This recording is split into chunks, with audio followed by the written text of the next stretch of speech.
Hello and welcome into another episode of Locked On Wolves. It's finally here, the regular season opener. Today is the big prediction show. I'll tell you how many games the Timberwolves will win this season. I'll also give West and Eastern Conference standings predictions, individual Wolves player predictions, and we'll close with the Wolves-Raptors preview of tonight's season opener in Toronto. It's all upcoming on the show. Welcome in.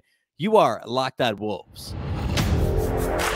You are Locked On Timberwolves, your daily Minnesota Timberwolves podcast. Part of the Locked On Podcast Network. Your team every day.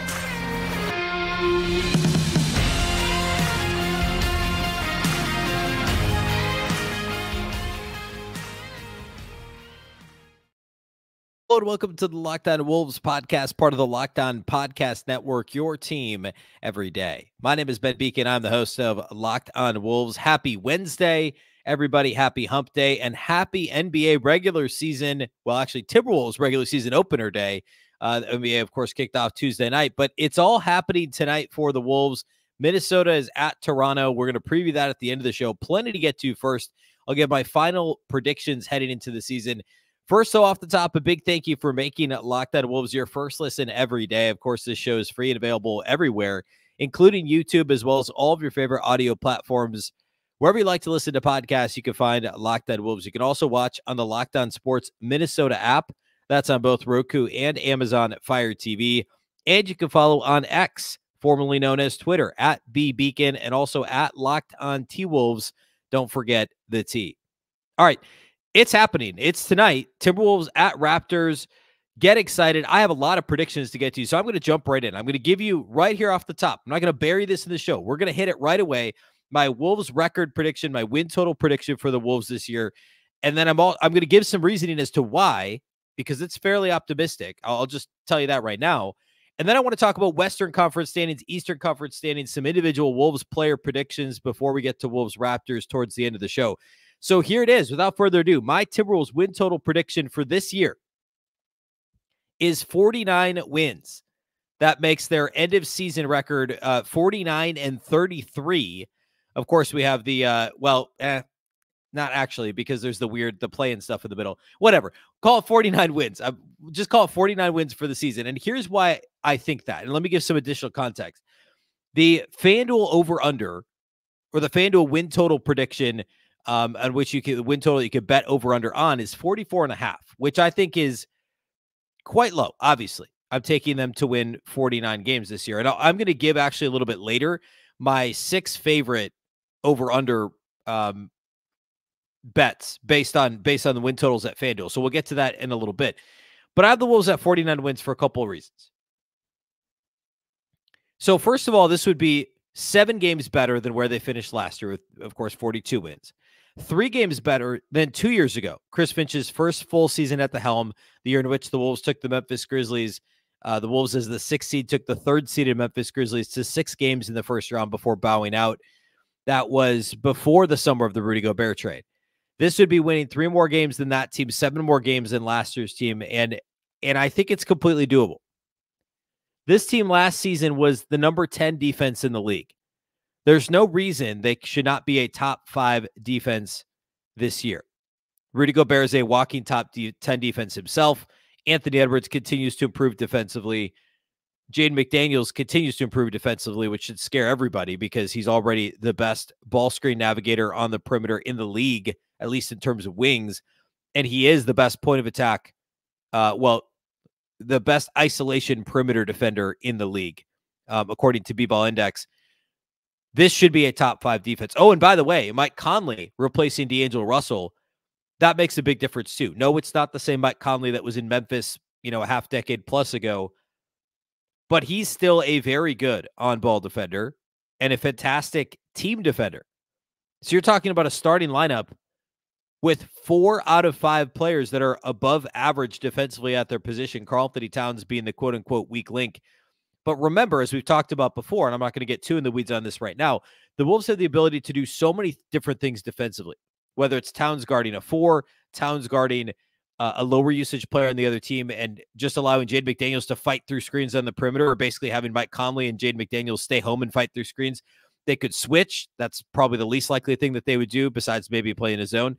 Or they could play Towns at the 5 and just have him blitz pick and rolls like they did 2 years ago, pre-Rudy Gobert, when Jared Vanderbilt and Patrick Beverley were just blitzing and wreaking havoc on the perimeter. Have Towns blitz the pick and roll. Rudy Gobert roams the back line and basically plays free safety, blocking shots left and right around the paint, where Towns is using his length and aggression on the perimeter. Instead of being in a drop where Cat gets lost, he's blitzing pick and rolls. You're using the length of McDaniels and Anthony Edwards to jump passing lanes and get the break started the other way. There's no reason this should not be a top 5 defense. For some additional context, last year, the top 10 defensive teams in the league, according to Basketball Reference's defensive rating, won 51 games. So the best defensive team last year won 51 games. Number 2 won 51. And then I'm going to go on down the line. 51 wins, 51 wins, 57 wins, 58 wins. Those are your top 4 defensive teams. Your 5th best defensive team was 40 and 42. And then you get into 42 wins, 45, 44, 54, 42. So the average win total for teams with a top 10 defense last year was 48.4 wins. The Wolves were number 10 on that list with 42 wins. Look at that top 5 again, though. 51, 51, 57, 58, and 40.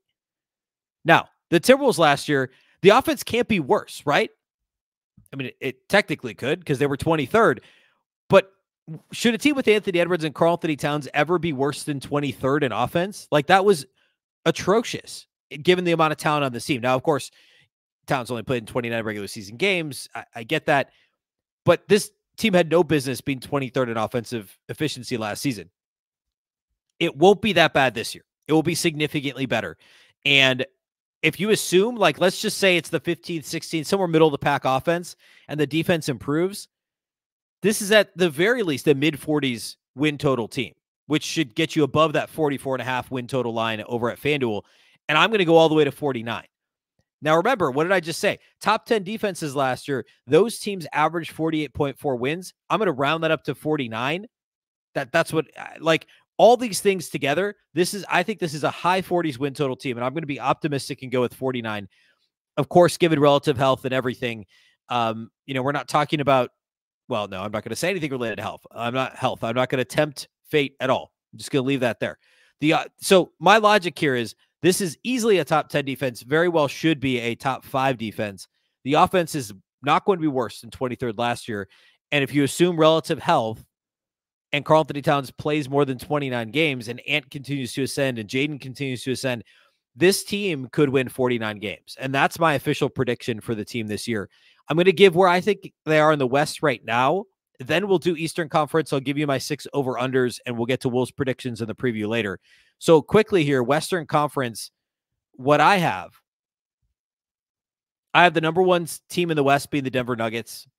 I have them, their over-under at FanDuel's 52.5. I still have them under, a slight under. I think they win 51, 52 games. They won 53 last year. So they're going to be the number 1 seed. They're really good. I think that it's likely they have, I don't think they're going to stay motivated and healthy all season long to win more games than they did last year. That's a tough thing to do in a really tough conference. So I think they're a slight under on 52.5, but they're still the best team in the West. I have the Warriors at the 2nd seed, which not a lot of people are doing this. I think their depth, like usually the Warriors are middle of the pack in the West in most predictions I've seen, but I think it's going to be the opposite of last year, where last year it was kind of like coasting to get into the playoffs, some nagging injuries, resting guys here and there. There's going to be a little more of that, but I think having Chris Paul is going to help. Like, for instance, opening night, Draymond Green's out, Chris Paul starts, right? Like, that's real depth. I think the steady hands of both Chris Paul and Steph Curry and some relative health luck this year get them to the 2 seed in the West. I think they're over the 47.5. My guess is the Nuggets win 51, 52. The Warriors are in the 48, 49, 50 range. I have the Wolves as the 3 seed, over 44.5, obviously. I do think they win 49 games, which I guess would be, in the Warriors would be at 49, 50, 51 if they're going to be ahead of the Wolves. So I think those 3 seeds are very compressed. I don't know that the top seed in the West wins more than 52 this year because of how good the West is. I have the Lakers as the 4 seed. This is where it gets real jumbled. I have Lakers 4, Suns 5, Grizzlies 6. You could order those any way you want. I tend to think now, I'm not going to change it. I'm going to say Lakers 4, Suns 5, Grizzlies 6, but you could flip around that order any way you want, and I'd be okay with it. I think they'll be separated by a game or two. The Grizzlies, of course, finding out Steven Adams is out, that knocks them down quite a bit. Of course, the Josh suspension as well. The Grizzlies are probably one of the top 3 teams in the West if they're fully healthy and available, but that's not the case. They lost Tyus Jones. They're not quite as deep. So I have them 6. The Suns are going to be really good in the playoffs. I don't think they'll be as good in the regular season. Now, obviously, I still have them as the 5 seed, so they're going to be a really good team, but they're really top heavy, and they're going to have to weather. I mean, Devin Booker tends to miss some games. Kevin Durant tends to miss some games. Like, go on down the list. Bradley Beal, maybe less so, but still does. So I have them at 5. I have the Grizzlies at 6. I have the Thunder at 7, Clippers at 8, Mavs at 9. That's another grouping of 3. If you told me Mavs 7, Thunder 9, Clippers 8, Clippers 7, I could see, like, health is going to what health for the Clippers matters the most. And they're the one team that, I mean, it's what the Clippers and Pelicans, who I have at 10, by the way, depending on Zion's health and then Kawhi's health and Paul George's health, these teams could be anywhere from 1 to 10 in the Western Conference, like very literally. That's how tenuous our injury situation is. So I have Thunder 7, Clippers 8, Mavs 9, Pelicans 10, all those teams under their over-under totals. I have the Kings falling out of the play-in to number 11 after being the 3 seed last year. Again, slim margin for error in the West. I think they're probably only going to be out. They're going to barely miss it. Somebody's got to miss it of those 11 teams, right? I think it's the Kings. I think they have worse injury luck this year than they did last year, which was unbelievably lucky. I think that some of that offense is maybe unsustainable. Some of the late game clutch stuff from De'Aaron Fox and others is maybe unsustainable. The defense just isn't good. I just don't see them. If somebody has to fall out, it's going to be the Kings. I have them at 11. I have the Jazz at 12, Rockets 13, Blazers 14, and Spurs 15. Yes, Wembanyama is unbelievable, but I don't think he plays 75-plus games, and I don't think the Spurs are super motivated to win 30-plus, right? So I see the Spurs as 15th in the West. That's my Western Conference projection. So Timberwolves 49 wins as the 3 seed behind the Nuggets and Warriors by just a couple of games. And then Lakers, Suns, Grizzlies, Thunder, Clippers, Mavs, Pelicans right out the top 10 in the West. Let's get to the East next. We'll also talk about my favorite 6 over-under picks league-wide. And then we'll get to Wolves predictions, player predictions, and also the Wolves-Raptors preview at the end of the show. That's what we'll do here yet today.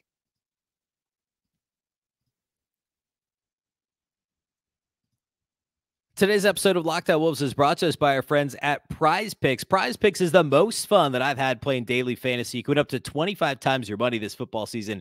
It's super easy to play. You just select 2 or more players. You pick more or less on their projected stats, and you place your entry. Like, for instance, this week on PrizePicks, you could have selected Jordan Addison, Vikings wide receiver, over 75 yards or less than 100 yards, plus Lamar Jackson for more than 1 passing touchdown. You would have crushed that one, right? Jordan Addison, I think, was in that range, 75 to 100 yards, filling in for the injured Justin Jefferson. It was fantastic for the Vikings. And Lamar had a great week too. But you could pick greater or less than their projection for the week. You can even cross sports as well. It's amazing. It's a ton of fun to play. It's the most fun way to play daily fantasy. PrizePicks now offers Apple Pay for quick and easy deposits into your account this football season. With the PrizePicks reboot policy, your entries stay in play even if one of your players gets injured as well. For NFL games and college football, top 25 matchups, if you have a player who exits the game in the first half and does not return in the second, that player is rebooted. PrizePicks is the only daily fantasy sports platform that has injury insurance. Go to prizepicks.com/LockedOnNBA and use code LockedOnNBA for a first deposit match up to $100. Again, code LockedOnNBA at prizepicks.com/LockedOnNBA for a first deposit match of up to $100.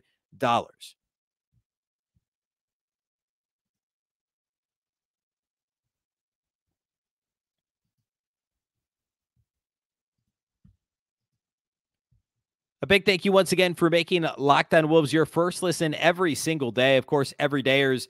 Tomorrow on the show, it will be the post-game podcast. We're doing postcasts a little differently this year. It'll be over at the Locked On Sports Minnesota YouTube feed and audio feed. And I will not be doing the live postcast, but I will be doing the post-game pod, which will post pretty much every morning after, like 5:30 a.m. Central is usually when that'll post the following morning. So check out Thursday show for the postgame pod from Wednesday night. We'll also take a peek ahead on Thursday and Friday to the weekend. The Wolves don't play again until Saturday after Wednesday night. So that's all upcoming on the show here this week. All right, moving on to Eastern Conference standings projections. Here's what I have for you. In the East, I'm going to rattle these off pretty quick. I have the Celtics as the 1 seed. I have them over their 55.5 win total projection. They're going to be the best team in the NBA this season. Regular season playoffs, you name it.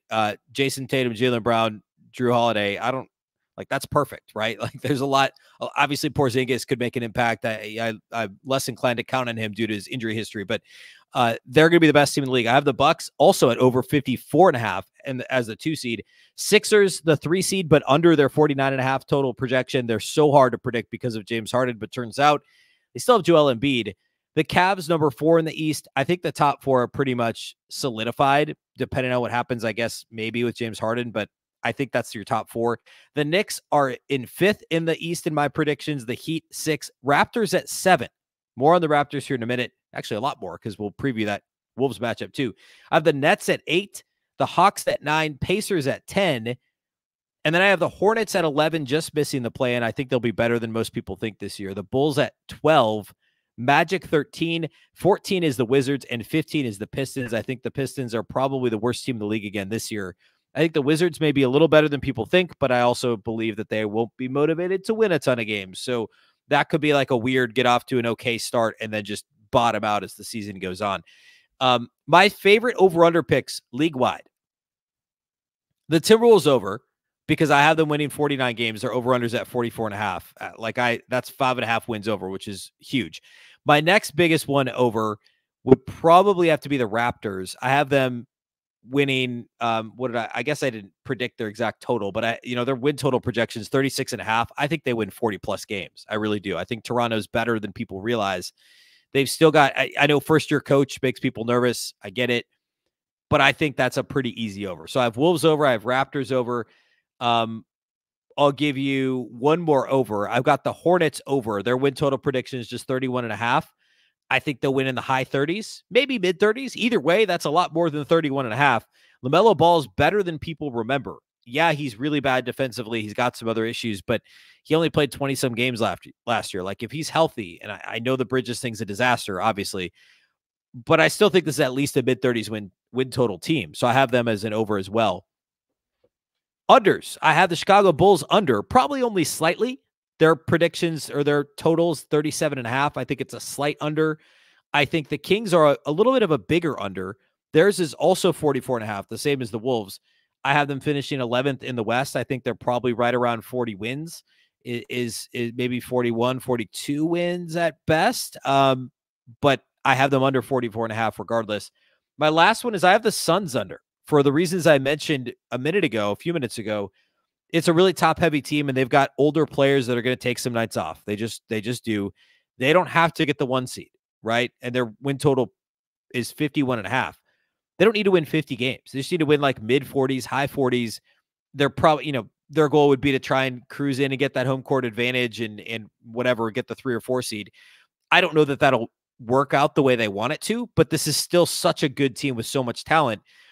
I think they'll be in that 3 to 5 range, but I have them finishing 5th. I mean, they could very well be 4th, right? But I think either way, they're going to be under 51.5 wins this season. So I've got them as an under as well. So real quick, Wolves over, Hornets over, Raptors over. And then I have Bulls under, Kings under, and Suns under on win total projections this year. My last preseason prediction thing I want to get to is Wolves specific. Let's talk about that right now. Some Wolves predictions. I gave a couple at the end of the show on Tuesday. If you missed it, I'm going to hit these very quick, but I'm accountable to them later this season. We could revisit this. I'm going to save this document. We're going to talk about it later. I promise. I did this last year with some things that I missed on some stuff. I was right on some stuff last year. I think both Karl-Anthony Towns and Anthony Edwards make the All-Star team this year. I think Anthony Edwards makes an All-NBA team. I'm not going to commit to which one, probably second or third. I don't think Cat makes All-NBA. I do think Jaden McDaniels will make an all-defensive team. That award tends to lag behind by a full year, and that's where we're at. He should have made a team last year. I think he makes it this year, and that's my Timberwolves award prediction. I'll throw another one in there. I think Naz Reid will get 6th Man of the Year votes this year. I don't think he'll necessarily win the award. I worry about consistent minutes for him. maybe I shouldn't, but I still think that's something to keep an eye on is how Chris Finch gets him on the floor.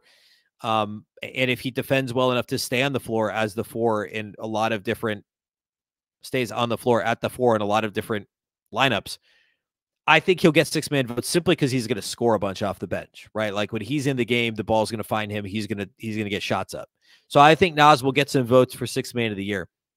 I also think the Wolves will have 2 40+% 3-point shooters and 2 that are 38-39, between 38% and 40%. I think Mike Conley and Karl-Anthony Towns will both shoot north of 40% from 3. Conley just did it last year. Cat did it, I think, 3 of the last 4 years before last year. And then I think both Anthony Edwards and Jaden McDaniels will be in the 38-39% range, which would be a tick upwards for Ant and a tick back down for McDaniels. And I think Kyle Anderson, who shot a career high by far, 41% last year from 3, will be below league average this year. So 35-ish% from 3. He shot shot the lights out last year. And I don't think that happens again. So these aren't really like outrageous predictions, but I'll repeat myself. 2 40+% 3-point shooters, Conley and Cat. 2 that are between 38 and 40%, and Ant and Jaden. And Kyle Anderson will finish below league average. And then my last thing is my Wolves record prediction after 20 games. I have the Wolves at 13-7. I said this on the Minnesota basketball party last Wednesday. We all gave our 20-game predictions. And while the schedule's a little tricky to start, there's some winnable games in there, and it's imperative that the Wolves get off to a good start. Partly for Chris Finch's sake, partly for it's obviously always important to get off to a good start, but also if this flip that, say disaster strikes and they're bad, I can't imagine a world in which I hesitate to even say this, which they're 7-13 after 20 games. But that's when the Karl-Anthony Towns trade stuff crops back up very quickly, and for good reason, because this team's going to be in the luxury tax a year from now, most likely. So this team has to get off to a good start to kind of quell that talk and really for us to feel very positive about the season as it's ongoing. They've got to be at least 12-8 after 20 games. I think they'll go 13-7 after 20, and I think they'll win 49 and finish 3rd in the West. All right. Is that enough predictions? I just rattled off a ton of predictions for the last 20 minutes. Let's get into Wolves-Raptors, a quick preview of that game. We'll do that here next.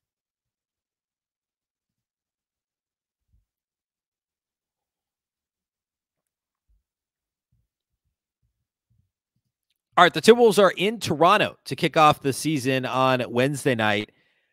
And the Wolves saw Toronto, real quickly, the biggest change for Toronto is obviously Nick Nurse isn't there anymore. They've got new head coach. They've got Fred VanVleet obviously gone. Otherwise, much of their rotation is pretty similar. They acquired Thaddeus Young last year. They've got Jakob Poeltl in the fold now. Gary Trent Jr. likely is going to be coming off the bench. So what I like about this Raptors team, I just talked about them being over. I didn't really go in depth on that, did I? I meant to. Well, let's talk about it now. I think they'll be over because I think this is just a deep team. The headline is Fred VanVleet leaves, mediocre team. This team's not going to still be mediocre, right? They're going to be worse. Maybe, but the rotation's not bad. You've still got Scotty Barnes. You've still got Pascal Siakam. You've still got OG Anunoby. You've still got Precious Achiuwa playing for another contract. This is a deep enough team in an Eastern Conference that is the depth of it's decent, but it's not as dangerous as the West, right? They're going to pick up a bunch of easy wins against the Magic. I think the Magic will be worse than people think. Bulls, Magic, Wizards, Pistons are all bad teams. You could convince me that so are the Hornets, right? Those are the Raptors will eat against those teams, and they'll be competitive against the Knicks and the Heat. Probably they could be just as good as them, right? The only teams to really fear in the East are the Celtics, Bucks, and maybe the Sixers, and I guess the Cavs. They're going to pick up some easy wins just by virtue of having a deep professional roster, and the upside of Scotty Barnes is still very high. So I think they're an easy over, and I think they win, 40 to 43 games this year in the East. So this season opener is not an easy one. It's never easy to open on the road. And here they're going to be in Toronto against a team that wants to prove something, has a young coach looking for his first victory as a head coach in the NBA. Last year, the Timberwolves beat the Raptors in Minnesota by a bucket back in mid-January. And this was a game that, of course, no Karl-Anthony Towns. There was also no Rudy Gobert. And, of course, this was also pre-D'Angelo Russell trade. Kyle Anderson had a 20-10 game in 20-10 performance in that game. What do you have exactly? 20, exactly 20-10. 20 points, 10 rebounds, 6 assists in that game. Shot 8 of 9 from the field. The Wolves also got 25 and 6 from D'Lo in that game. Ant was not efficient, but he did have 7 assists, just 5 of 16 shooting. The Wolves won by a bucket, and they gave up Fred VanVleet and Scotty Barnes each had double-doubles in that game. And then they played in Toronto later in the season. This was in March, I believe. Yeah, mid-March, March 18th. And not nearly as successful. They got blown out. There was no Anthony Edwards in this game. Still no Karl-Anthony Towns. This is right before he came back. Jaden McDaniels led the Wolves in scoring with 18 points, and Pascal Siakam got the Wolves in this one. The toughest thing about the Raptors matchup for the Wolves, like, clearly Minnesota's just trying to compile works, but I'll say stockpile is a better word here. Try to stockpile length and size, right? Big guards, big wings, big bigs, trying to play a multiple big lineup. Like, Chris Finch wants to have a bunch of big dudes on the floor. Toronto is one of the few teams that has legitimate length through their lineup that could really bother the Wolves. Obviously Anunoby and Scotty Barnes and oh my goodness, Siakam, Pascal Siakam. Those three are extremely long and extremely dangerous. You add in Pirtle, you add in Gary Trent, who not the biggest guard, but he's got some length. That's a really long lineup, and they can combat the Wolves' length with their own. It remains to be seen how they play for the new coach, what their playing style is going to be. I would imagine the offense may be clunky in game one, although it was very clunky last year. It was a lot of ISO ball that they played. So this is a dangerous game.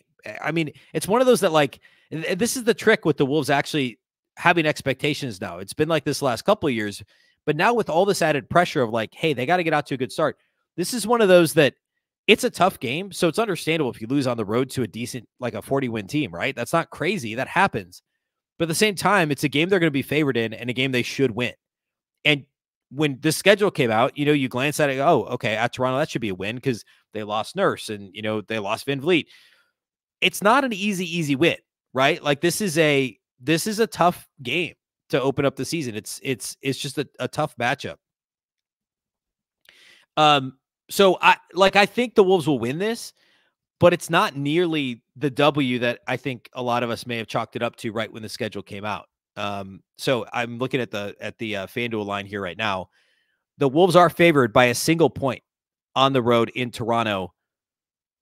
It's a 6:30 tip on Wednesday night. So, it's tough. It's effectively a toss-up, right? Like, if they're favored by a point. I do think the Wolves will pull it out. Of course, no Jaden McDaniels. I should mention that as well. That was announced early on Tuesday. The team said Jaden McDaniels would not play Wednesday. So that hurts, right? In the battle of length, you lose Jaden McDaniels. I would imagine we see Nickeil Alexander-Walker start. Kyle Anderson would be the other option if the Wolves chose to go that route, but I think it'll probably be Alexander Walker as it was in the preseason when there were injuries. So look for him to be in the starting lineup. It's not going to be a walk in the park for Minnesota. And I think Toronto, like I said, will be better than a lot of people think this year.